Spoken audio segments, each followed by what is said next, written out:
17장입니다. 이제 여호수아 17장은 므낫세의 유업이죠. 므낫세의 유업입니다.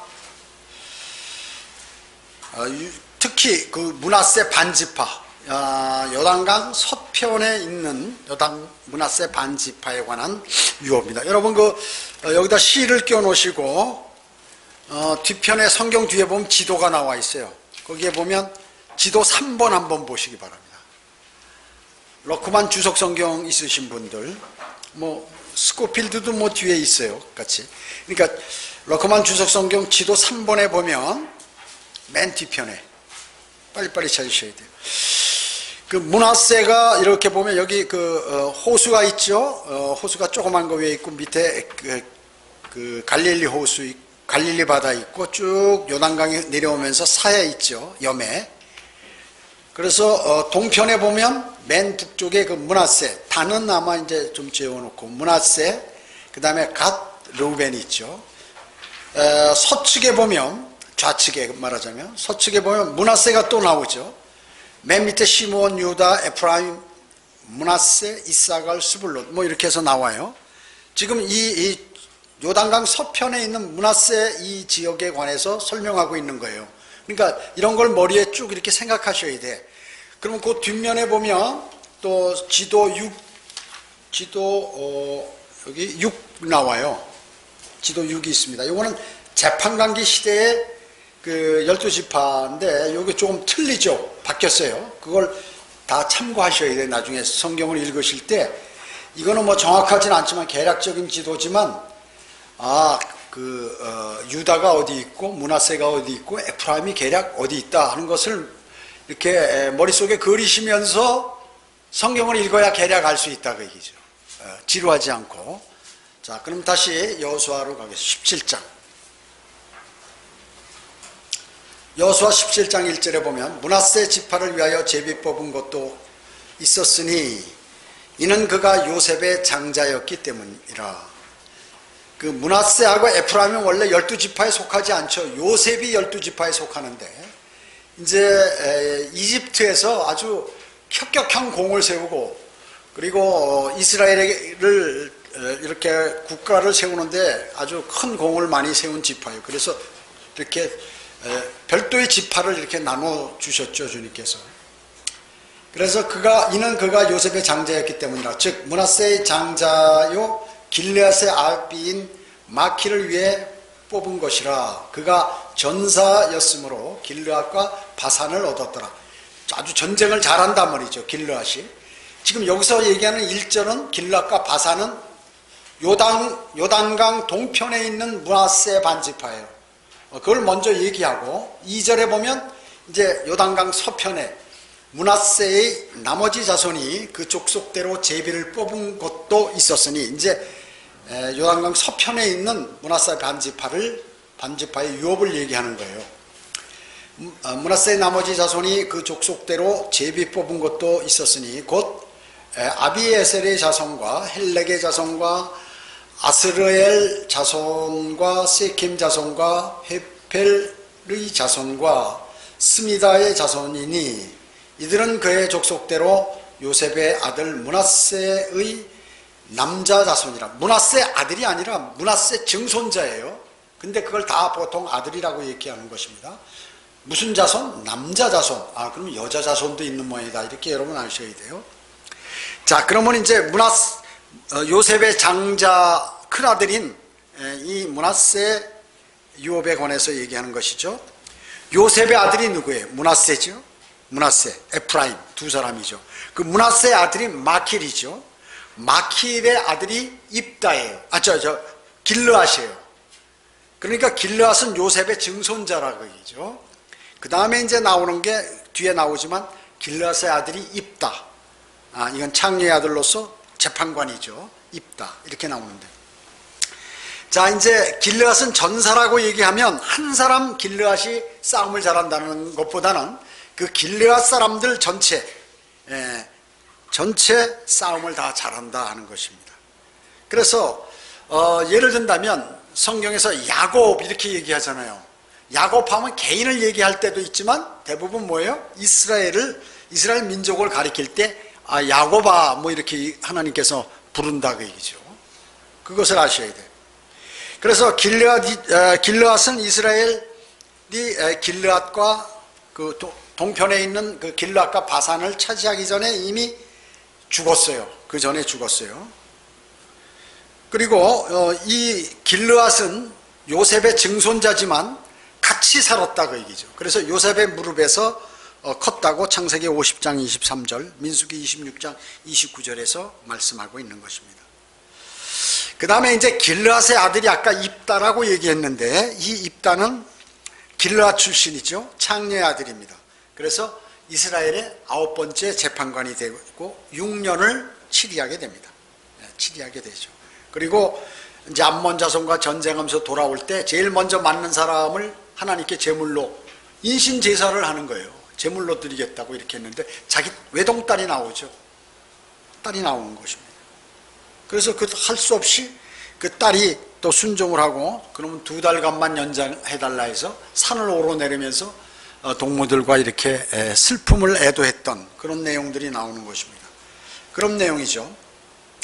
그래서 이 입다와 길르앗 거민들은 나중에 그 동족인, 자기하고 같은 동족인 에프라임하고 전쟁합니다. 왜냐하면 암몬하고 싸울 때 에프라임이 모른 척 했다고 그러고, 또 에프라임은 내가 같이 싸워줄게 그러니까 이 입다는 필요 없다고 이렇게 했는데, 전쟁이 다 입다가 승리를 했어요.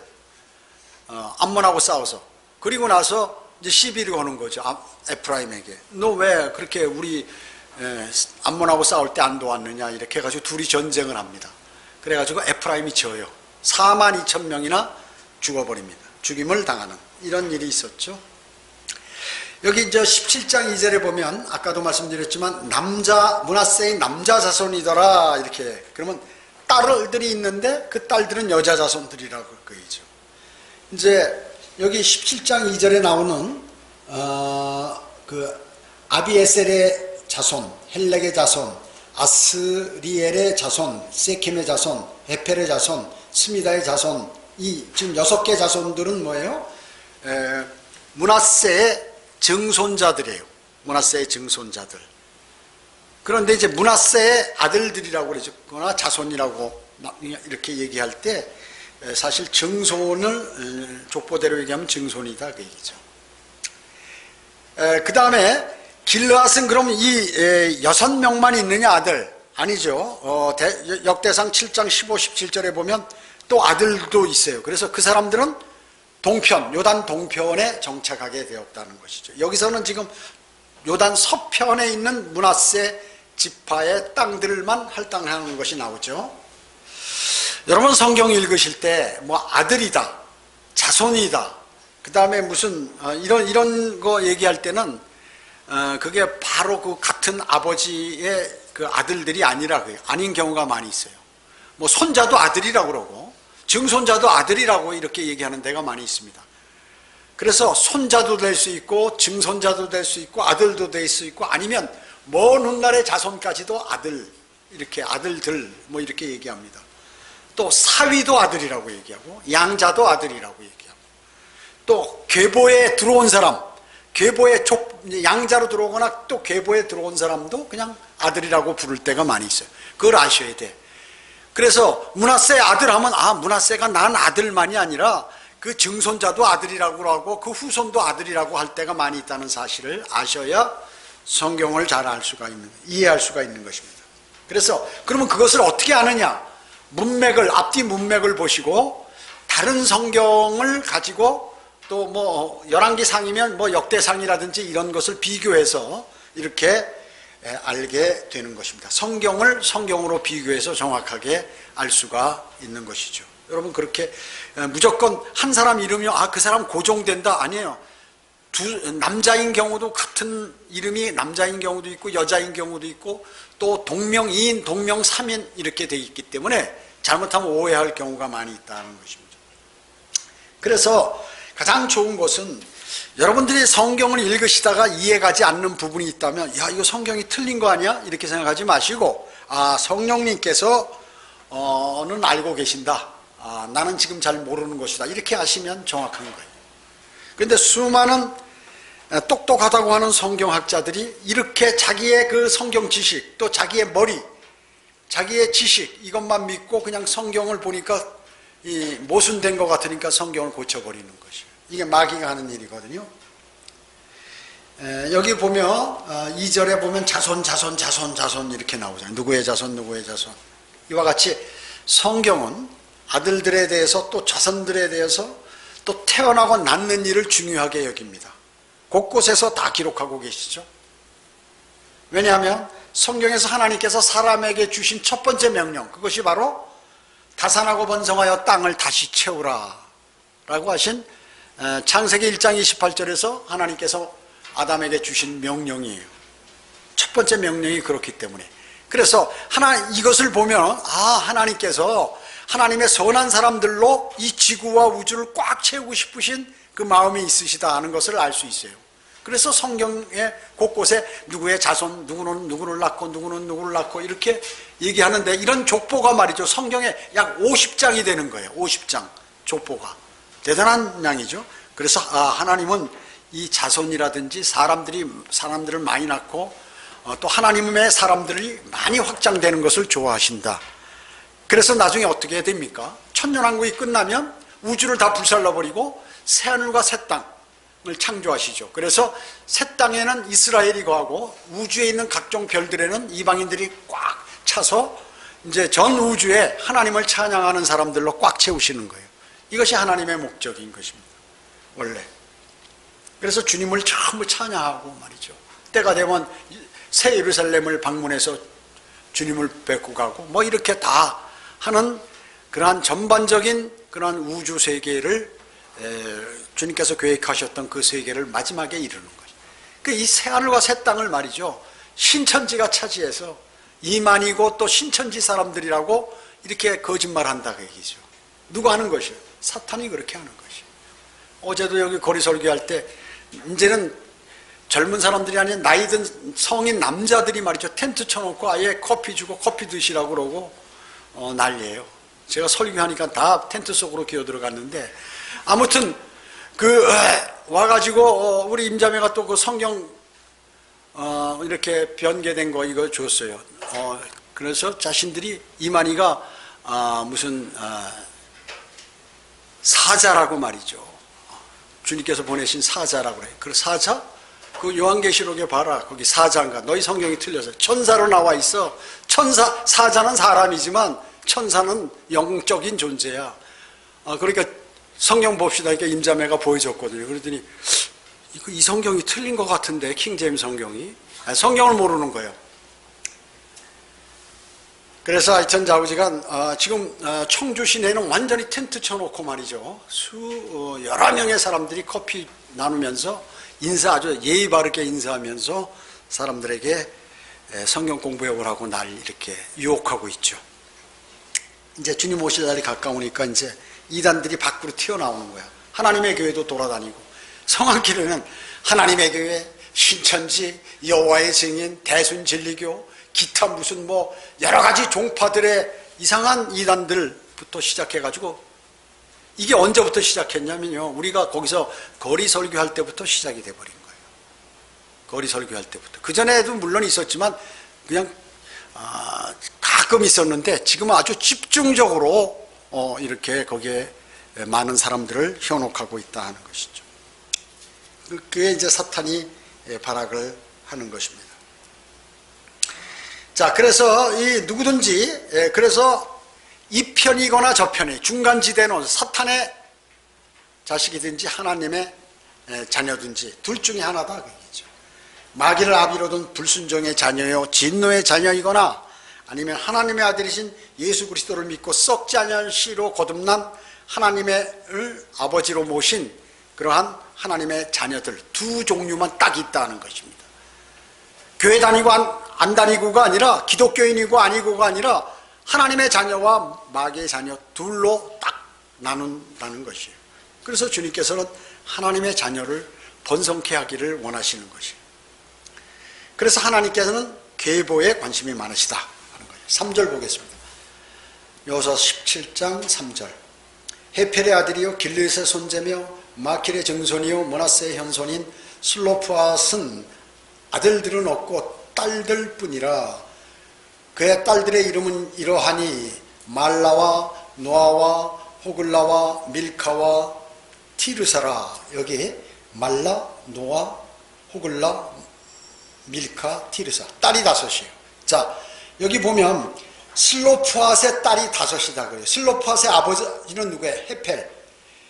헤펠이 길르앗의 6명 중에 하나인데 아들이 딱 1명이에요. 누구냐면 슬로프앗. 외아들이다 그러면. 근데 외아들인데 거기에 또 아들이 있어야 되는데 아들은 없고 딸만 5이에요. 이래가지고 이제 딸들이 나중에 우리도 유업을 달라, 땅을 달라, 유산을 달라.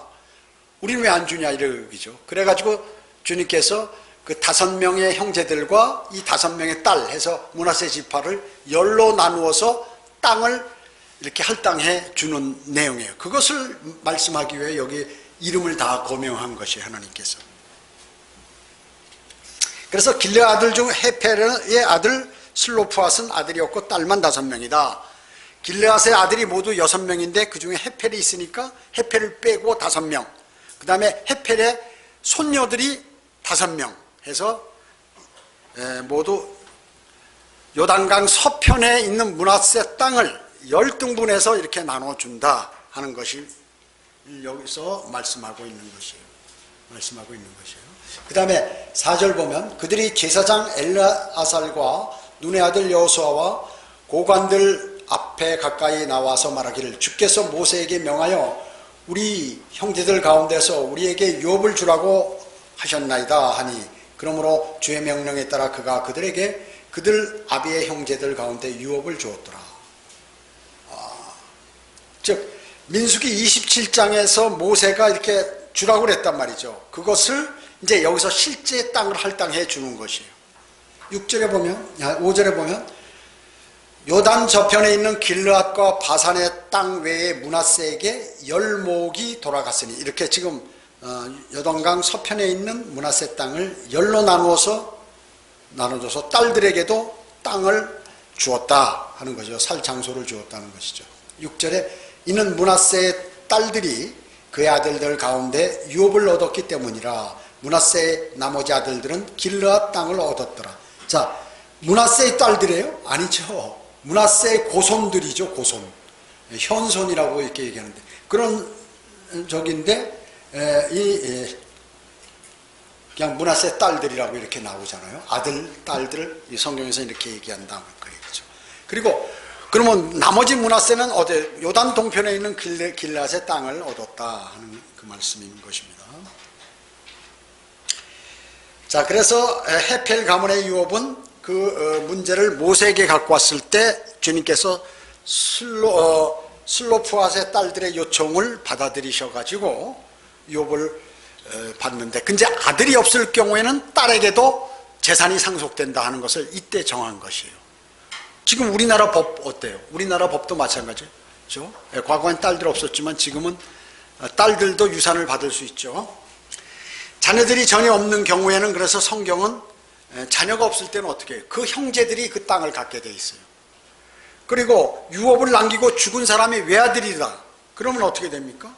그러면 가장 가까운 친척이 그 땅을 물려받을 권한이 있다는 것이에요. 법적으로. 그래서 이런 규례에 의해서 친족의 구속의 법이 나왔어요. 친족이 누가 종으로 팔려갔으면 자기 친족이 돈을 주거나 땅을 주어서 그 사람을 다시 사올 수 있다고 얘기죠. 그게 어디에 나와 있죠? 룻기의 중심축이 바로 이거예요. 이것이 바로 다시 또 신약의 구속의 축이라고 얘기죠. 구속의 예표예요.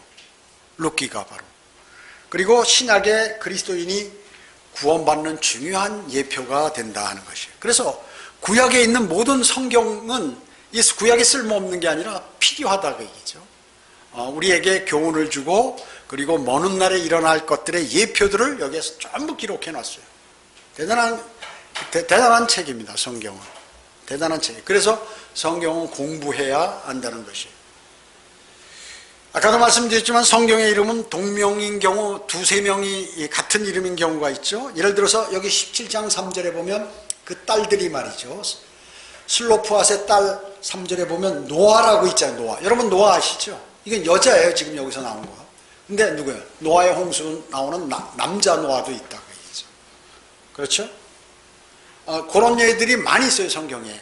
예를 들어서 창세기 36장 12절에 팀나라고 있는데 팀나에는 에서의 아들 엘리파스의 그러한 첩이에요. 여자죠. 팀나가. 엘리파스의 첩이야. 그런데 여기 역대상 1장 36절에 보면 또 뭐가 나왔냐면 엘리파스의 아들의 이름이 팀나야. 그러니까 아버지가 첩을 얻었는데 그 팀나인데 그 아버지의 아들도 이름이 팀나야. 먼저 졌겠죠. 아들의 이름을.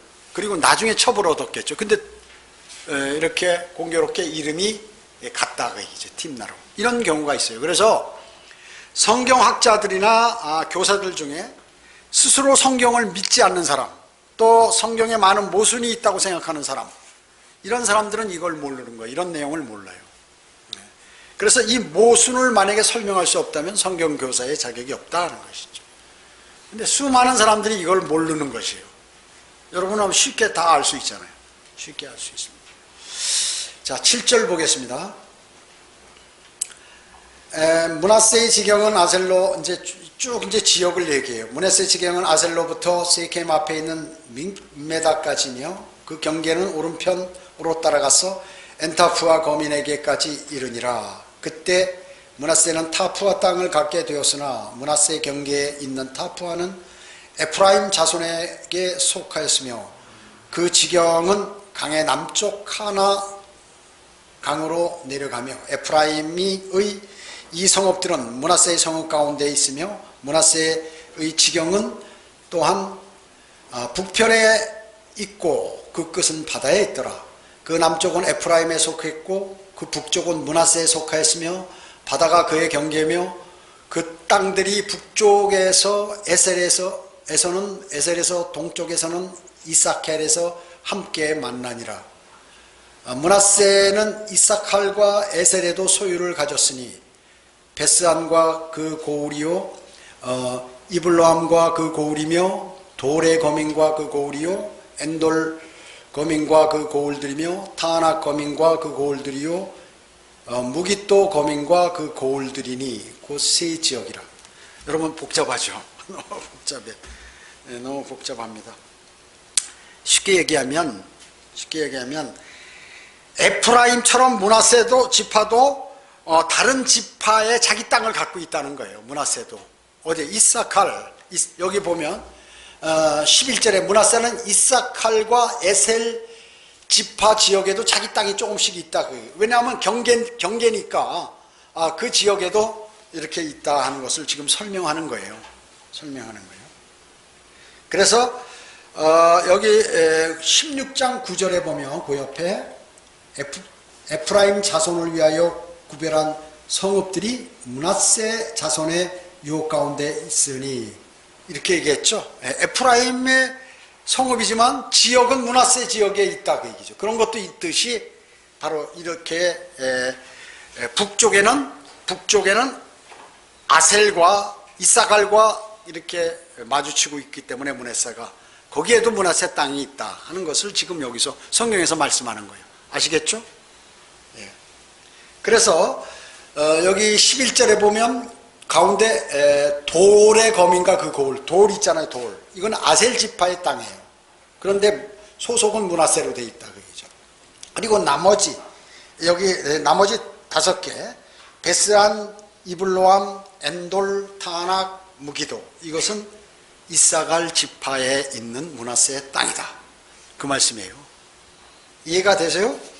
조금 복잡한데 나중에 다시 한번 읽어보시면 그렇게 그것을 이해하고 읽으면 이게 그 말씀이구나 하는 것이.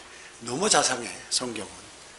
너무 자세하게 주님께서는 지역을 해도 이렇게 여러분이 천년왕국 때 정확하게 아주 어느 지점을 경유해서 다 이렇게 정확하게 서로 싸우지 않도록 경계를 주님께서 지어주시는 것입니다. 여기 11절에 보면 엔돌이라고 나오냐. 엔돌하면 여러분 잘 알죠. 사울왕이 신접한 여인을 찾아가서 그 사무엘의 영을 불러달라고 했던 그러한 곳이죠. 엔돌의 신접한 여인. 무기토 하면 뭡니까? 무기토. 여러분 잘 아시죠? 아마겟돈. 예수님께서 재림할 때 아마겟돈 전쟁이 일어나는 그 장소가 바로 무기토입니다. 무기토. 그렇죠? 자, 여기 12절 보겠습니다. 12절에 보면 므낫세 자손이 그 성읍들의 거민을 쫓아내지 못하였으므로 가나안인이 그 땅에서 거하기를 원하더라. 이스라엘 자손이 강성하게 된 후에야 가나안인에게 조공을 부과했고 그들을 완전히 쫓아내지 아니하였더라. 므낫세 지파 안에 가나안 사람들이 있는데 처음에는 쫓아내지 못했어요. 서로 이렇게 그 견제하다가 나중에 이제 므낫세가 강해지니까 그 나머지 있는 가나안 사람들에게 조공을 바쳐라 이렇게 하고 그냥 거기 살도록 놔뒀다 그 얘기예요. 하나님께서 명령하신 건가요? 아니에요. 하나님의 뜻도 아니에요. 모두 하나님께서는 가나안인을 몰아내라고 했는데 죽이거나 몰아내라고 했는데 그냥 적절하게 타협하고 거기서 힘들고 귀찮으니까 또 어렵고 그러니까 그걸 안 한 거예요. 그래가지고 나중에 현재까지도 문제가 되고 있는 것이죠. 자, 그러나 그 일들이, 그 문제가 뭐예요? 재판관기 1, 2장에 가면 또 문제가 일어나요. 이렇게 그냥, 이렇게, 제가 전 시간에 말씀드렸죠? 여러분 안에 죄라든지 해결되지 않은 문제, 하나님보다 더 사랑하는 거, 이런 거를 그냥 적절하게 놔두면 그것이 여러분을 나중에 공격한다. 그 얘기죠. 그리고 주님으로부터 징계를 받거나 이런 일들이 벌어져요. 그러니까 할 때 확실하게 하나님께서 하라고 그러면 그냥 그대로 따라줘. 이것이 바로 그리스도인의 삶이에요. 그렇지 않으면 나중에 복잡하게 된다 그 얘기죠. 어렵게 되는 것이에요. 14절 보겠습니다. 14절로 18절. 요셉 자손이 여호수아에게 말하여 이르기를 주께서 지금까지 나에게 이처럼 복 주심으로 내가 큰 백성이 되었는데 어찌 당신은 나에게 오직 한 분깃만 유업을 받게 하시나이까. 요셉 자손이라고 하는 건 뭐예요? 므낫세, 에프라임. 한 목만 주느냐? 실제 한 목만 줬어요? 아니죠. 므낫세 지파, 에프라임 지파 땅도 주고 또 요단 동편에 므낫세 반 지파 3목이나 받았는데 한 목이라고 거짓말하는 거예요. 15절에 여호수아가 그에게 대답하기를 네가 큰 백성이 되었고 에프라임 산지가 너에게 너무 좁다면 너는 산림지역으로 가서 프리스인과 거인들의 땅에 스스로 개간을 하라. 야, 너 땅 더 갖고 싶다면 전쟁 더해서 그 거인들하고 싸워서 그 땅 다 차지해. 그리고 거기다 도시를 건설해. 이 말이에요 지금. 불평불만하지 말고 그렇게 하라고 얘기죠. 왜 가만히 앉아서 땅만 달라고 그러냐. 너희가 차지하라 그것을. 16절에 그때 요셉의 자손이 말하기를 산지는 우리에게 충분하지 아니하며 골짜기 땅에 거하는 모든 카나인 즉 베스안과 그 골들에 거하는 자들과 이스라엘 골짜기에 거하는 자들은 모두 철병가를 가졌나이다. 전쟁 안 해보고 말이죠. 야, 상대가 무기도 많고 병력도 강한데 우리 싸우면 우리 위험하다 이렇게 지금 겁먹는 거예요. 하나님이 계신데도 이렇게 한다 그 얘기죠. 그러니까 17절에 여호수아가 요셉 집 즉 에프라임과 므낫세에게 고하여 말하기를 너는 큰 백성이요 큰 능력을 있으니 너는 한 목만 가질 것이 아니니라. 그러고 더 주죠. 그러나 산지는 내 것이 되리니 그것이 살림이므로 너는 그것을 개간할지니라. 그것의 끝까지 내 것이 되리라. 그것이 철병거를 가졌고 강할지라도 내가 가나안인을 쫓아내리라 하니라. 자, 서편 므낫세 지파의 불완전한 불순종이에요. 이것이 바로 가나안인을 쫓아내지 못하고 타협해서 이렇게 있었죠. 그뿐만 아니라 13절까지는 므낫세 지파에 대한 내용이지만 14절부터는 이제 에프라임 지파에 관한 내용. 에프라임 지파. 에프라임과 므낫세와 함께 이제 에프라임과 므낫세가 함께 여호수아에게 나왔기 때문에 요셉 지파라고 얘기하는 거예요. 둘이 같이 합세해서 왜 우리에게 이렇게 적은 땅을 주냐, 더 달라. 그러니까 요셉 자손 14절은 전혀 사실이 아니죠. 세목이라고 그랬죠, 제가? 예, 총 세목. 그리고 14절은 내가 큰 백성이 되었는데 하는 거예요. 에프라임하고 이 므낫세가 우리가 수가 많지 않느냐, 큰 백성이지 않느냐. 그런데 사실 성경에 보면, 민수기 26장에 보면 므낫세는 더 적은 영토를 받았던 이사갈과 스불론보다도 인구가 적어요. 사람 수가 적어. 근데 자기가 많다는 거예요. 그리고 에프라임도 베냐민보다도 적어요. 그런데 더 넓은 땅을 차지했는데도 불평불만하는 거야, 지금. 왜냐하면 이 요셉 지파의 아들들이니까 좀 고난이 많으니까 쿠세 부리는 거예요. 우리가 지분이 많지 않느냐, 그래도. 그러니까 우리가 이 백성을, 나라를 건설하는데 이집트에서 우리 때문에 그렇게 된 거, 말은 안 하지만 그 의미예요. 지금 그런데 교만한 거죠. 교만한 것이에요. 그래서 땅보다는 이제 뭐예요? 탈취물을 그럼 달라. 이 말이에요. 탈취물. 전쟁 중에 걷어들인 거 많이 있지 않느냐? 금도 있고 있는데 우리가 좀 인원이 많으니까 우리한테 좀 많이 달라. 이런 의미가 더 많다 하는 것이죠. 그리스도인도 인생에서 하나님께서 여러분에게 해주신 게 많이 있어요. 그런데 불평불만만 하면 안 된다 그 얘기죠. 에베소서 1장 3절에 보면 그리스도 안에서 천상에 있는 모든 영적인 복으로 우리에게 복 주신 하나님 곧 우리 주 예수 그리스도의 아버지께서는 복되시도다. 여러분은 어때요? 천상에 모든 영적인 복을 다 가졌다 그 얘기죠. 근데도 이 땅에서 뭐 조금 없다고 불평하고 조금 삶이 불편하다고 조금 고통받는다고 그냥 엄살 부리고 이러지 말라 그 얘기죠. 풍성하게 받고도 여전히 이것저것 없다고 불평하면 안 된다 하는 말씀입니다. 이것은 나중에 뭐예요? 그것은 이제 탐욕이다. 탐욕의 단계로 들어가게 되는 것이에요. 예. 감사하지 않고 만족하지 않는 그러한 죄, 이런 것들을 짓게 되는 것입니다. 그리스도인이. 여러분 어때요? 건강 지켜주시죠? 의식주 다 해결해 주시죠? 성경을 공부할 수 있는 모든 터전 마련해 주시죠? 그리고 면류관을 받을 수 있는 여건도 다 주시죠? 또 여러분의 생애 모든 것들 필요 제공해 주시죠. 그런데 나는 왜 이렇게 인생이 힘들까? 다른 사람은 저런데 왜 나는 이럴까? 이래서는 안 된다 그죠. 그리스도인은 항상 만족하는 삶을 살고 감사하는 삶을 살아야 된다 그죠. 디모데전서 6장 6절은 그러나 만족할 줄 아는 경건은 큰 유익이 되니라. 자기가 부족한 게 있어도 나는 이거 참 감사해 이렇게 하는 사람은 대단히 경건한 사람이다 그 얘기죠. 그리고 그 사람이 유익하다 그 얘기예요. 사람이 불평불만하면 어떻게 될까요? 마음이 불안하죠. 자기가 마음이 불안해. 마음이 불안하면 어떻게 될까요? 사고가 많이 나고 또 몸이 건강하지 못해요. 그러니까 욕심이 많으면 여러 가지 어려운 문제들이 많이 부딪히게 된다 그 얘기죠. 사람들은 이 땅에 사는 것이 전부인 줄 알기 때문에 목숨 걸고 병이 나는 한이 있더라도 내가 죽는 한이 있더라도 자기의 목표를 이루기 위해서 하는 거예요. 왜 그런가 그 사람들은 이 땅의 삶이 전부를 알기 때문에 그런 것이에요.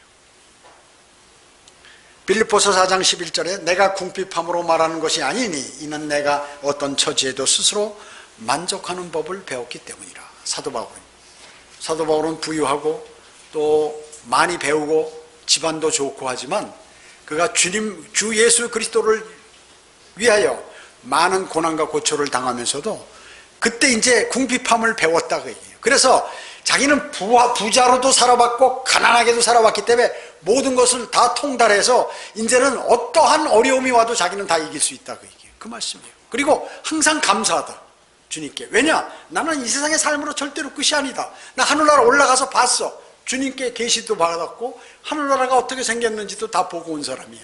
그렇기 때문에 나 이런 거 세상에 썩어지고 없어져 버리고 불타버릴 것에 나는 별로 관심이 없고 하늘에 관심이 많이 있는 사람이라는 것이요. 그 말씀이에요. 이게.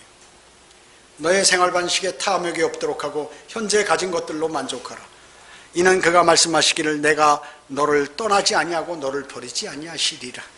히브리서 13장 5절에서 말씀하세요. 이 말씀이 뭐예요? 넌 내가 없다고 생각하냐? 내가 있기 때문에 너를 절대로 너를 떠나지 않고 너 버리지 않아. 그러니까 너를 보호할 테니 걱정하지 마. 막 없어서 내가 나이 들어가지고 만약에 내가 늙어 죽을 때 뭐가 없으면 어떡하지? 이런 거 걱정하지 말라. 내가 나이 들어서 일 못할 때 하는 거 이런 거 걱정하지. 나 있잖아 나. 이렇게 말씀하시는 거예요. 성경에서. 사실 그렇습니다. 사람이 걱정한다고 해결되는 건 아니죠. 모든 일이. 걱정으로 해결되는 게 아니에요. 걱정해도 안 되고 걱정 안 하고 편안히 있어도 안 되면 걱정 안 하는 게 유익한 거죠. 그 사람이 머리 좋은 사람, 현명한 사람이죠. 지혜 있는 사람이. 그러니까 걱정할 필요가 너무 없다. 주님께서 인도하시는 대로 살면 되는 것이에요. 어차피 조금 있으면 떠날 거기 때문에 그렇습니다. 늙어서 죽든 병들어 죽든 사고로 죽든가 아니면 주님이 우리를 부르시든가 둘 중에 하나다. 나는 다른 사람에게나 죽으면 일찍 해당되고 나는 아마 90살까지 혹은 100살까지 잘 살 것 같다. 그건 오해다 그 얘기죠. 여러분도 생을 내년이면 마감할 수도 있고 아니 내년에 가기 전에 무슨 일이 벌어질 수도 있고 다 그런 것이에요. 그게 인생입니다. 그것을 아는 사람이 주님을 신뢰하게 되는 것이에요. 그것을 아는 사람이요. 그것을 아는 사람이 주님을 영접하게 되는 것이에요. 세상 사람 가운데. 15절에 여호수아는 그들의 말을 가지고 되받아쳤죠. 그렇게 게으름 피지 말고 불평할 시간이 있으면 나가서 전쟁에서 싸워서 정복해봐라. 그냥 땅이 부족하면. 계속해서 불평 불만 16절에 하니까 카나안인들이 좋은 장비와 병력들이 아주 무기를 갖고 있습니다. 철병거 갖고 있습니다. 그래? 여호수아 11장에 보면 북쪽의 연합군들이 다 철병거를 갖고 나왔어도 주님께서 다 제거해 주시지 않았냐고 말이죠. 재판기 4장에는 아무 힘도 발휘 못하는 카나안 땅의 야빈 철병거 900대를 가지고 이제 드보라와 싸워 전쟁에서 다 패해버리잖아요. 철병거 900대 가지고 있는데 주님은 철병거보다 막강하신 분이라는 사실을 지금 여호수아가 얘기하는 거예요. 반드시 너희는 차지할 수 있다. 그렇게 얘기하는 거예요. 우리는 안 됩니다. 그런데 아니야, 너희는 할 수 있어. 정복하면 된다. 이렇게 얘기하는 것입니다. 우리 그리스도인의 교훈은 말이죠. 전혀 가능성이 없어 보이는 거 있어요. 여러분 앞에 이거 정말 될까? 안 될까? 불가능해 보일지라도 성경에는 말이죠. 그리스도인들이 주장하는 그에 따라서 그 믿음이 그대로 실행되면 그 일이 이루어진다. 그 얘기죠. 그 일이 이루어지는 거예요. 그 승리를 쟁취할 수 있는 것입니다. 그러면 이게 건강과 재산, 돈에 관한 것인가? 아니, 그거보다는 지금 성경에서 말씀하는 건 그거를 얘기하는 것이 아니라 그건 덤으로 줄 수 있으시지만 뭘 말씀하는 거예요? 죄와 육신과 세상과 마귀와 절대 안 진다 그 얘기죠. 여러분 이게 대단히 중요한 거예요. 아무리 재산이 많아도 마귀와 세상과 죄와 이런 것의 짐은 어떻게 돼요? 비참한 인생이 되는 거예요. 비참한 인생이 되는 거예요. 그렇기 때문에 세상을 주님의 말씀대로 바르게 살려고 노력해야 돼요.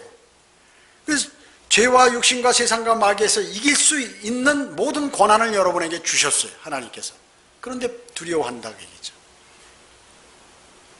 로마서 8장 31절은 하나님께서 우리를 위하신다면 누가 우리를 대적하리요?